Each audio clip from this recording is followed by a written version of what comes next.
ప్రధాన ప్రతిపక్షమైన వైఎస్ఆర్సీపీలో ఒక కీలకమైన చర్చ జరుగుతోంది. గత ఎన్నికల్లో పార్టీ ఓటమికి 3 రాజధానుల ప్రతిపాదన కూడా ఒక కారణమా? ఈ విషయంలో పునరాలోచించుకోవాలని కొంతమంది నేతలు వైఎస్ జగన్ కు సూచించినట్టు తెలుస్తోంది. గత 5 ఏళ్ల పాలనలో వైసీపీ ప్రతిష్టాత్మకంగా భావించిన 3 రాజధానుల వ్యూహం ఎందుకు ప్రజలకు నచ్చలేదు, ఎన్నికల ఫలితాలు ఈ విషయంలో ఏం మాట్లాడుతున్నాయి అనే విషయాల మీద వైసీపీ అధిష్టానం ఫోకస్ చేసినట్టు తెలుస్తోంది.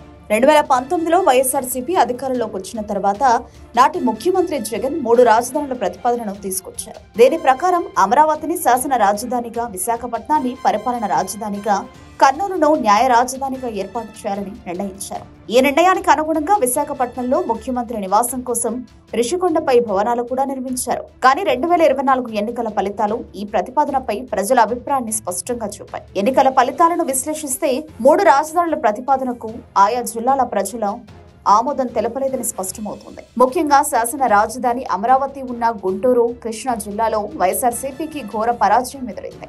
అదేవిధంగా న్యాయ రాజధాని కర్నూలు ఉన్న జిల్లాలతో పాటు పరిపాలన రాజధానిగా ప్రతిపాదించిన విశాఖపట్నం, అనకాపల్లి జిల్లాల ప్రజలు కూడా ఈ నిర్ణయాన్ని ఆదరించలేదు. కేవలం కొన్ని గిరిజన ప్రాంతాల్లో మాత్రమే వైఎస్ఆర్సీపీ విజయం సాధించింది.